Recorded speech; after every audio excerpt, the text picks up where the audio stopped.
Tom, before we went to the break, you were talking about the writer G.K. Chesterton, and he was giving an example of about a city in England, which you called the armpit of England at the time, and kind of made reference to troubled cities in our country, Detroit. What was the main point you were making there? Right. Chesterton is trying to influence us to have that basic commitment and allegiance, which we all kind of sense when we think of a flag. The flag of the world, the flag which demands our allegiance. And he's worried, as I am worried today, that kind of basic allegiance is lost. We're trying to build up and improve our country without that basic... I look around, I see a lot of patriotic people in this country. I mean... and I salute them. Yeah. And granted, not everyone. But not enough. And that here's the crazy thing that Chesterton throws at us, and it's going to make you want to think, and I hope it does. He says the kind of patriotism that is best for the improvement of society is an irrational patriotism. You're going to have to expand on that. Exactly. And irrational, it means you love it for no reason. You love it because it's yours. You don't love, he says England, but I could say the United States. And again, we can expand it to the world. He loves, I love the United States, not exactly because it has the best schools, not because it has the best hospitals, not because it has the nicest rivers and the beautiful... or the most opportunities and all that. Any number of reasons. The first and basic reason is because it's my homeland. Okay. It's mine. Almost like a mother loves her kids. But love it warts and all, as they say. Love it with warts and all. Exactly. And what we're encapsulated, what we're frustrated in now in the world today, which I see is there's this calculating kind of loyalty going on. In other words, I will vote. I will be patriotic if everything goes my way, if I like what I see. And that's the kind of patriotism that leads to stagnation, as Chesterton points out. As I said before the break, he said, men did not love Rome because she was great. She was great because they had loved her. I could say the same thing about the colonists in the United States. The colonists who came to the United States did not love the New World because the 13 colonies were so great. The 13 colonies became great because the colonists loved this place as their new home. Okay. I hear you almost on the border of saying, love this country, right or wrong, and be patriotic. You and I are both about the same age, and we lived through the the Vietnam era. Remember those the war protests, and my goodness, people even burning American flags over protesting that war. And now the argument was these people are being patriotic in their own way. But they weren't in agreement with the government and its policy in that war. You're not arguing for love it or leave it kind of attitude toward the country, are you? Not exactly, because Chesterton paints the picture of the immature optimist in just those colors. He says you're not supposed to say my country right or wrong, or my cosmos right or wrong. You're supposed to say, wow, my country, if there's wrong, I got to correct it. If there's right, I enjoy it. Okay. In other words, the right patriot is not prohibited from criticizing. The right patriot will critique from time to time. Like a good example comes from our mutual love for the Civil War, John. If anybody have been to the Battle of Gettysburg, if you know the Battle of Gettysburg, General Longstreet petitioned General Lee not to charge up the big field. Remind listeners, Longstreet was on the Confederates. Longstreet was on the south, right? General Lee was on the south.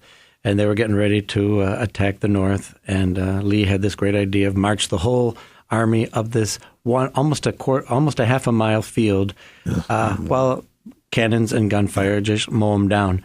Longstreet was very critical.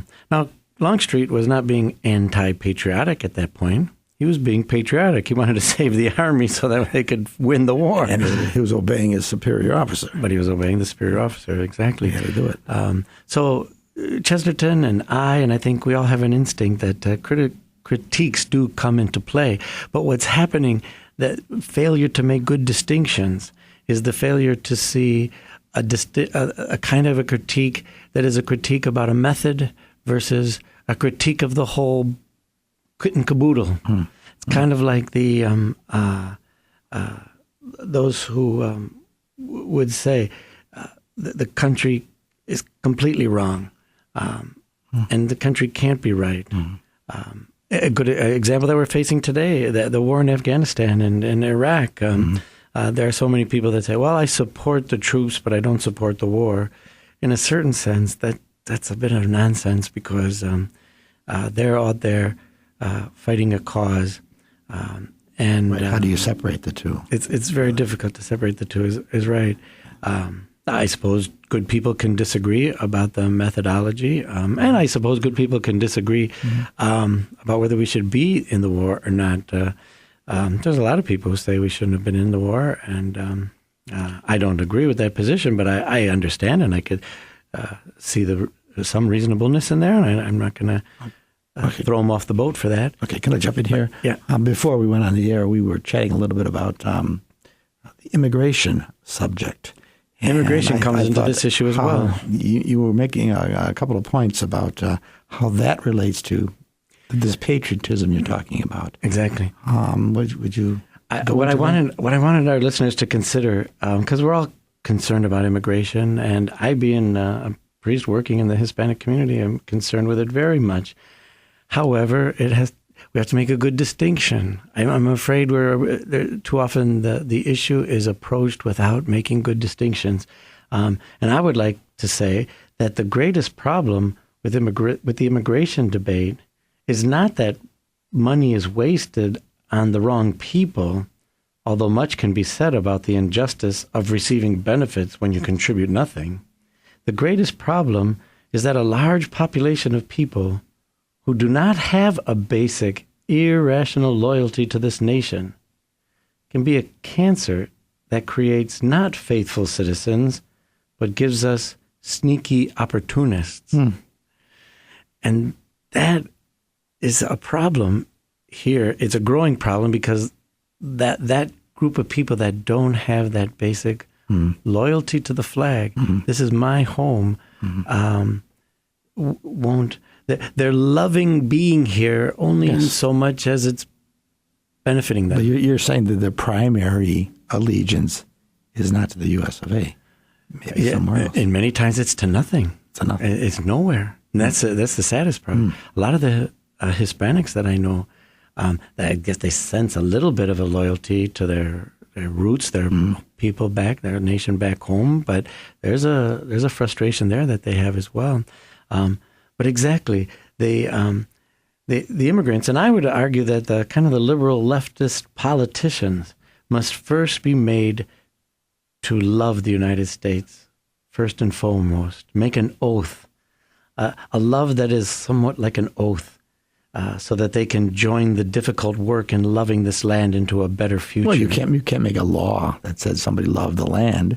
You would hope they arrive at that on their own. No, we can't. Right. Oh. But we have to go around and showing them how wonderful this land is, and let them feel it for themselves, because it's happened a million times before, and it can happen again.